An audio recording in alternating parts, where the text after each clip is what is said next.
કેમ અચાનક આ પ્રકારની ચર્ચાઓ? કેમ અચાનક મહાવીર સિંધવનું નામ? કે તમારો છોકરો એ મારી ગર્લફ્રેન્ડનો નંબર અને તેનું નામ કેમ માંગે છે? બીજા બે માણસોએ પકડી રાખે છે, મહાવીરસિંહ તેને મારે છે, આવી વાત તપાસ કરનાર એસઓજી પીઆઈ એસએન જાડેજા અને તેમની ટીમે કડક પૂછપરછ કરી ત્યારે આખો મામલો આંતરરાજ્ય ડ્રગ્સનો કૌભાંડ ફૂટ્યો હતો કે મહાવીરસિંહ ચુડાના ચોકડી ગામે બેઠા બેઠા કુખ્યાત લોરેન્સ બિશ્નોઈ ગેંગના માણસોને ડ્રગ્સ સપ્લાય કરતા. હજુ સુધી તમે અમારી ચેનલને સબસ્ક્રાઇબ નથી કરી તો અત્યારે જ ન્યૂઝરૂમ ગુજરાતને સબસ્ક્રાઇબ કરો, ફેસબુક અને ઇન્સ્ટાગ્રામ પર ફોલો કરો.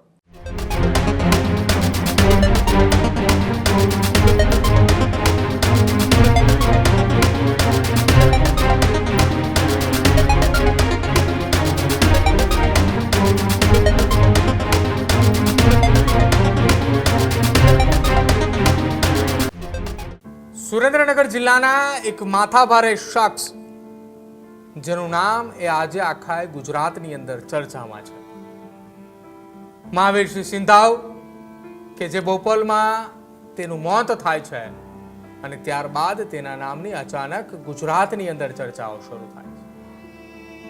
કેવી રીતે મહાવીરસિંહ સિંધવનું મોત થયું, શું હતી એ ઘટના અને કોણ એ સિંધવને પકડવા માટે આવ્યું અને અચાનક આ ઘટના બની, શું હકીકત છે અને શું એ પડદા પાછળ આખી ઘટના બની, જુઓ આ અહેવાલમાં.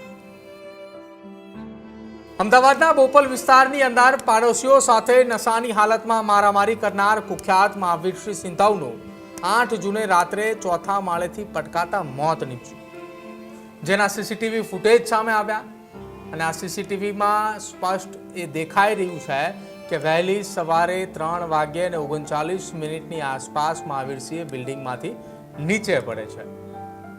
લૂંટ, ગુસ્સીટોક, આર્મીની નોકરી છોડ્યા બાદ ડ્રગ નેટવર્ક અને લોરેન્સ બિશ્નોઈ ગેંગ સાથે આશાસ્પદ કનેક્શન ધરાવતા મહાવીરસિંહે 8 જૂને સોસાયટીમાં ઝઘડા બાદ પોલીસ પકડથી બચવા માટે ભાગી રહ્યો હતો ત્યારે ચોથા માળેથી નીચે પટકાયો અને પોલીસ તપાસમાં સામે આવેલી વિગતો મુજબ મૃતક મહાવીરસિંહ સિંધવ એ મૂળ સુરેન્દ્રનગર જિલ્લાના ચુડા તાલુકાના ચોકડી ગામનો એ વતની, જે તાજેતરમાં જ બોપલ વિસ્તારમાં આવેલા અક્ષર લક્ઝુરિયા ફ્લેટમાં રહેવા માટે આવ્યા અને 8 જૂને રાત્રે મહાવીરસિંહે નશાની હાલતમાં ફ્લેટના અન્ય બ્લોકમાં રહેતા પાડોશીઓ સાથે કોઈ બાબતે એક ભારે હોબાળો મચાવ્યો હતો. ઝઘડો એટલો ઉગ્ર બન્યો હતો કે તેને રહીશો સાથે મારામારી શરૂ કરી અને તેના આતંકથી કંટાળીને સ્થાનિકોએ તત્કાલ ધોરણે પોલીસ કંટ્રોલ રૂમના ઇમરજન્સી નંબર 112 પર ફોન કરી પોલીસને જાણ કરી હતી. સ્થાનિકોની જાણ બાદ પોલીસ આવી હોવાની ભાળ મળતા જ મહાવીરસિંહે પકડાઈ જવાના ડરથી પોતાના બચાવ માટે ભાગ્યો હોવાની વાત કરવામાં આવી રહી છે કે જ્યાં ચોથા માળે ગેલેરી કે અગાસીના ભાગેથી ઝડપથી ભાગવાના પ્રયાસમાં અચાનક તેનો પગ લપસી ગયો, જેના કારણે સીધો ચોથા માળેથી હવામાં ફંગોળાઈને નીચે પટકાયો હતો, જે નીચે પડવાના કારણે સીસીટીવી ફૂટેજ પણ સામે આવ્યા. એટલે કે 8 જૂને વહેલી સવારે મહાવીરસિંહ બિલ્ડિંગમાં નીચે પડ્યા અને ઊંચાઈ પરથી પડવાના કારણે માથાના ભાગે ગંભીર ઈજાઓ પહોંચવાના કારણે તેમનું ઘટના સ્થળ પર જ મોત નીપજ્યું. બોપલ પોલીસ સ્ટેશનના પીઆઈ એ આખી આ ઘટનામાં તપાસ કરી રહ્યા હતા, જેમાં મહાવીરસિંહ જાતે જ પડી જતા તેમનું મોત થયા હોવાની વિગતો સામે આવી કે જેથી અકસ્માતે મોતનો ગુનો નોંધવામાં આવ્યો. એક માહિતી પણ સામે આવી રહી છે કે ગુમા વિસ્તારમાં વિભૂષા બંગલા રોડ પર અક્ષર લક્ઝુરિયા ફ્લેટમાં રીટાબેન સોલંકી તેમના પુત્ર સાથે રહે છે. 8 જૂનના રોજ વહેલી સવારે 3 વાગ્યાની આજુબાજુ અવાજ આવતો હોવાથી કહી પોતે જાગી ગયા અને જોતા તેમના ફ્લેટ 403 નંબરમાં રહેતા મહાવીરસિંહ અને તેની સાથેના બે વ્યક્તિ ઊભા હતા અને મહાવીરસિંહે કહ્યું કે માસી બહાર આવો, જેથી દરવાજો ખોલતા જ તેમણે કહ્યું કે તમારો છોકરો એ મારી ગર્લફ્રેન્ડનો નંબર અને તેનું નામ કેમ માંગે છે. આવું કહી અને ગાળાગાળી થવા લાગી અને જોતા જ રીટાબેનનો પુત્ર ત્યાં ઊભો હતો ત્યારે તેને પકડીને બહાર લઈ ગયા હતા. બીજા બે માણસોએ પકડી રાખે છે, મહાવીરસિંહ તેને મારે છે, આવી વાત પોલીસ તપાસની અંદર સામે આવે છે કે જ્યાં રીટાબેને પોતાના પુત્રને છોડાવવા માટે વચ્ચે પડ્યા બૂમાબૂમ થતા ફ્લેટના માણસો ત્યાં આવી ગયા અને બીજા માણસો આવી જતા તેમણે મારવા માટે દોડ્યા. ત્યારે બધા જ ફ્લેટની નીચે ઉતરી ગયા અને 112 નંબર પર ફોન કરતા પોલીસે સાયરન વગાડતી ગાડીએ ત્યાં પહોંચી.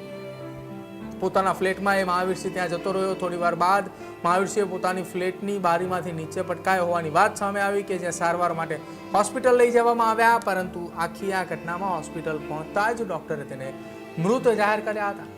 જોકે બોપલ પોલીસ સ્ટેશનમાં ફરિયાદ નોંધાવતા પોલીસે ગુનો નોંધીને તપાસની શરૂઆત પણ કરી છે. જોકે વર્ષ 2023માં સુરેન્દ્રનગરના શિવ સંગાથ એપાર્ટમેન્ટના એક ફ્લેટમાંથી એલસીબીની ટીમે અક્ષય રાયકુમાર, ડેલુ અંકિત વિષ્ણુરામ બેશનોય અને કચ્છના વાંકુ ગામના વિક્રમસિંહ જાડેજા સહિત તમામ લોકોને 17.81 લાખના ડ્રગ્સ સાથે પકડી પાડ્યા હતા. તપાસ કરનાર એસઓજી પીઆઈ એસએન જાડેજા અને તેમની ટીમે કડક પૂછપરછ કરી ત્યારે આખો મામલો આંતરરાજ્ય ડ્રગ્સનો કૌભાંડ ફૂટ્યો હતો.